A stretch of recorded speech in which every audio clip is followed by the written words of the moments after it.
afternoon, Jaguars, and welcome back to another live episode of MVTV. I'm Avery Davis. And I'm Morgan Bluebaugh. Today we will learn more about a unique student hobby, details about Relay for Life, and some current events. Let's get started.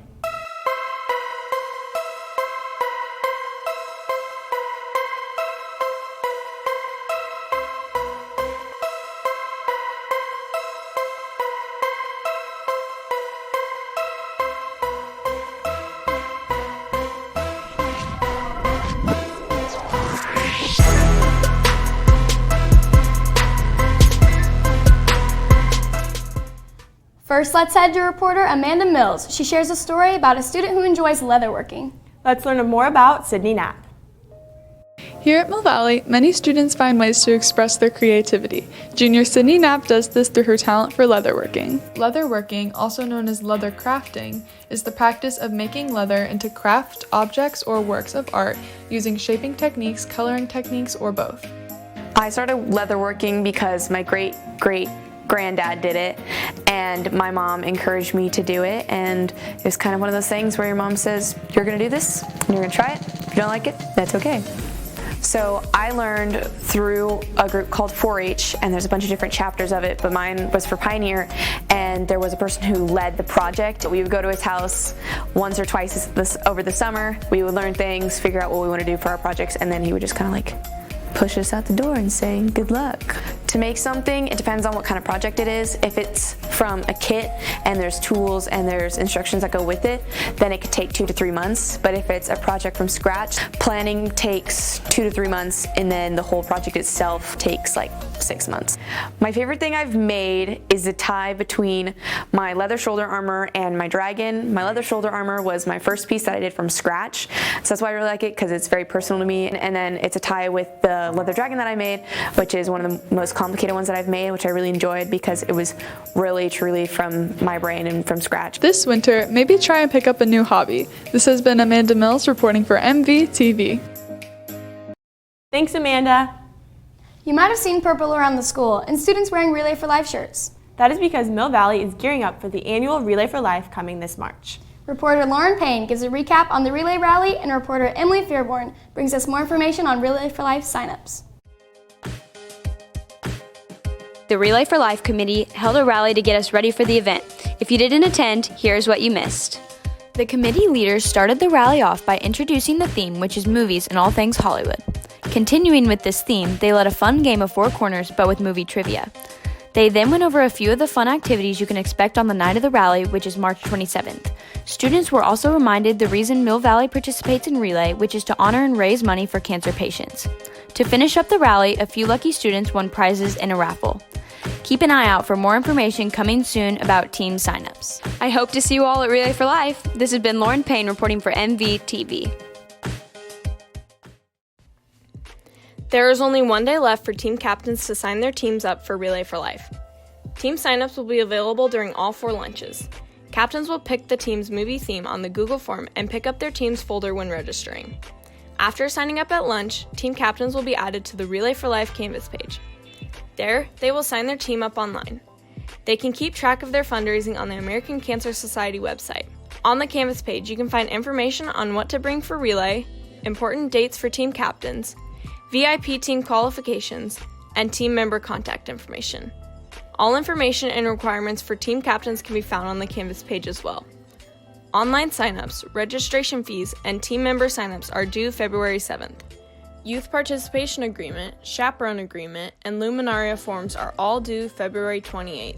This year's relay will be held on March 27th at 6 p.m. to 6 a.m. Don't forget to sign up and start fundraising, Jags. Make sure to sign up at lunch tomorrow. There's a lot happening in the world right now. The Australian wildfires, coronavirus, the death of Kobe Bryant, and the Chiefs going to the Super Bowl, and so much more. Let's head to reporter Bennett Doyle to bring us this week's segment of What's Happening Now, followed by sports with Bridget and Lexi. Welcome to this week's episode of What's Happening Now. I'm Bennett, and that's Danny. Let's get right into it. To To start this episode off, a newly discovered respiratory virus that causes pneumonia was recently discovered in China. The virus is a coronavirus, or a group of viruses that cause a range of symptoms. Confirmed cases of coronavirus in China and around the world stand at more than 1,400 globally, and China has restricted travel to more than 30 million people. As of last Friday, the death toll has rose to 41. On the 18th, controversial MMA fighter Conor McGregor made his UFC comeback in outstanding fashion.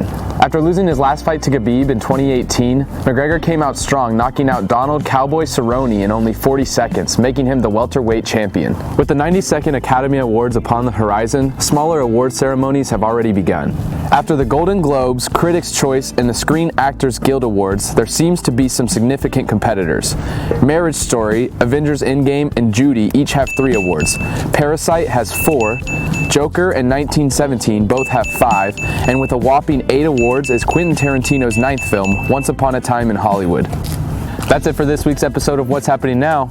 Peace.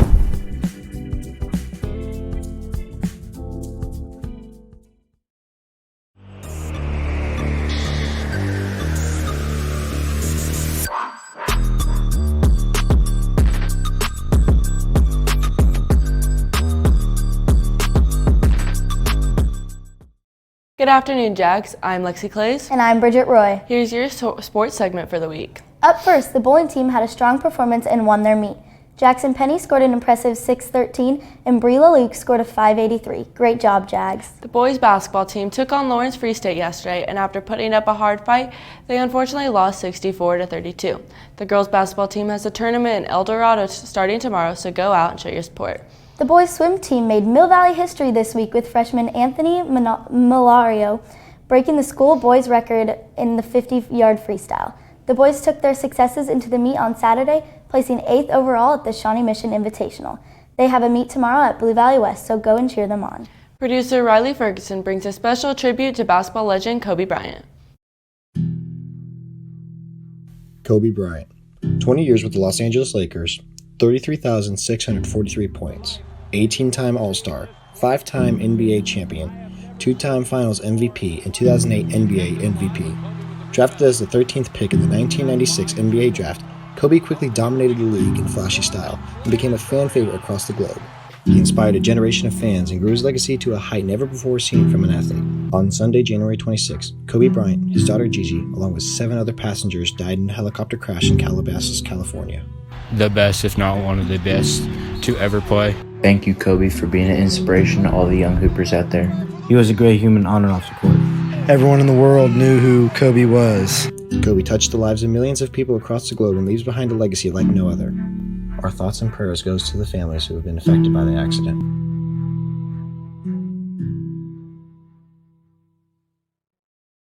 Our hearts go out with the Bryant family and all the families involved in the crash. Closer to home, many people are preparing for Super Bowl 54, hoping and praying for a Chiefs victory. Reporter Tina Talavera has the inside scoop on both teams heading to the Super Bowl. On Sunday, February 2nd, our hometown team, the Kansas City Chiefs, will be playing against the San Francisco 49ers in Super Bowl 54. The NFC champions 49ers will be playing for their 6th Lombardi trophy.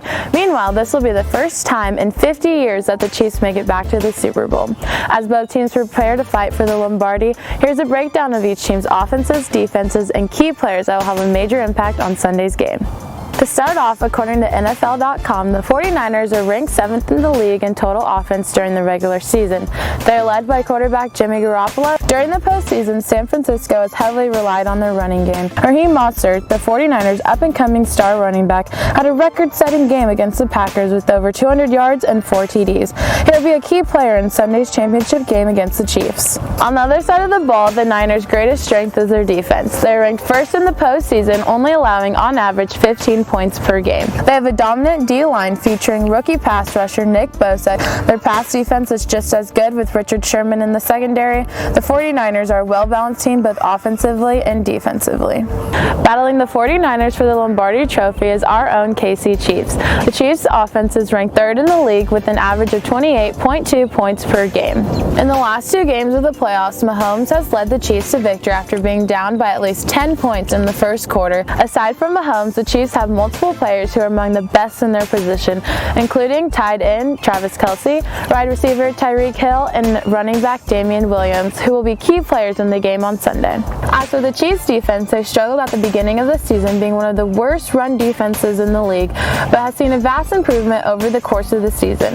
In their AFC Championship game win against the Tennessee Titans, the Chiefs held running back Derrick Henry to a postseason low of 69 yards. It will be important for the Chiefs to have another strong performance on defense in order to stop the Niners' lead rusher, Raheem Mostert. Overall, both teams are pretty evenly matched, with the Chiefs being 1.5-point favorites over the 49ers. Make sure to tune in on Sunday. This has been Tina Talavera reporting for MVTV. Jags, this weekend, no matter where you are, be sure to tune into the game and support our Chiefs. Be sure to wear your red and support our team to victory. That's all for this week's live sports segment. I'm Lexi Clays. And I'm Bridget Roy. See you next week, Jags. More with this Sunday's game. Let's see what the weather will be leading up to it. Ashley brings us the report. And after, a promo for next week's activity of the week.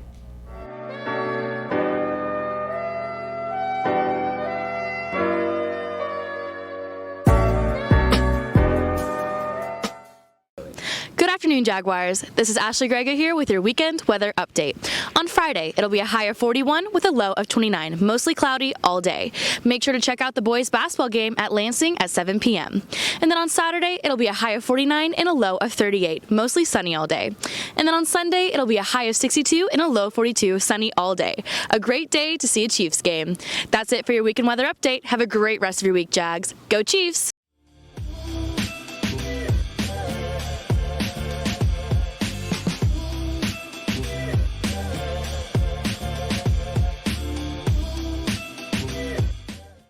TikTok is a very popular app amongst teens today. A particular trend known as speed psychology is often seen circulating on the app.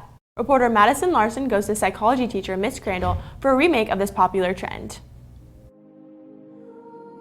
As we all know, one of the biggest trends right now is the app TikTok. Dances, skits, and jokes are just a few examples of the common content on the app. In addition to those, there are a few people who give psychology facts. I decided to put a spin on it. Here's Speed Psychology with Crandall.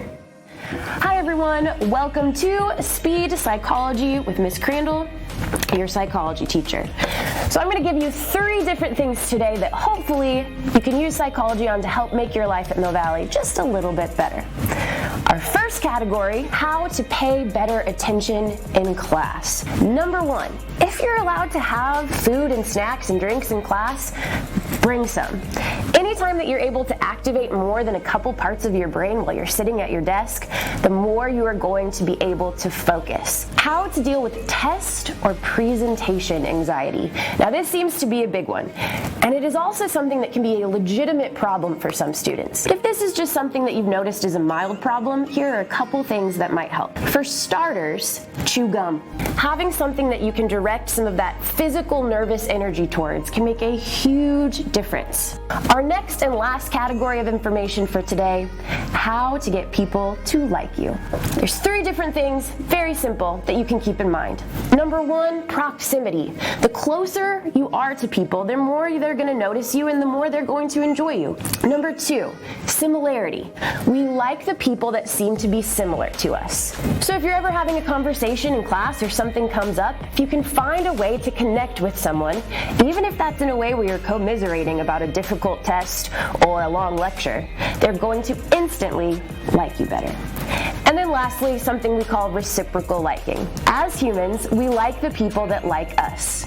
So anytime you have the opportunity to laugh at someone's joke or smile at someone or agree with something that they're doing or saying, you can almost instantly guarantee you have a new friend. Thanks for listening to Speed Psychology. Hopefully there was something today that can help you get through your day a little bit better. Have a good one, Jags. Those short videos are always so informational. Thanks, Madison. That's all for this week's episode. I'm Morgan Blubaugh. And I'm Avery Davis. Please stay tuned for the office announcements following the credits.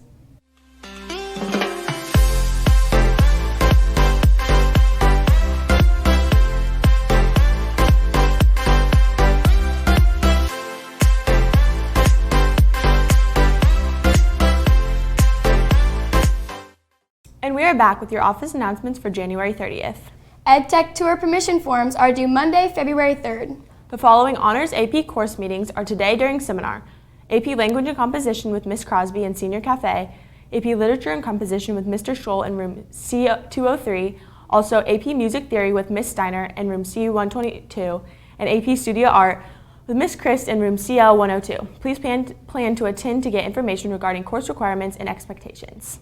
The National English Honor Society will be selling carnations for $2 next week, February 3rd through 7th, before school in front of the counseling office and during seminar. Carnations will be delivered this following week.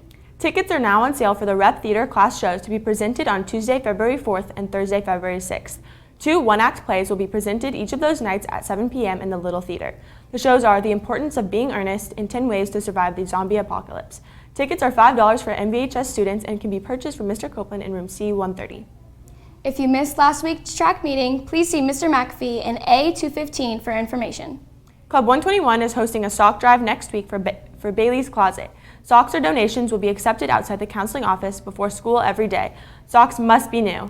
Look for signs around the building for more information. Detentions today are in room B134. Thanks for watching. Enjoy the rest of your day. And remember, we are Mill Valley. And go Chiefs!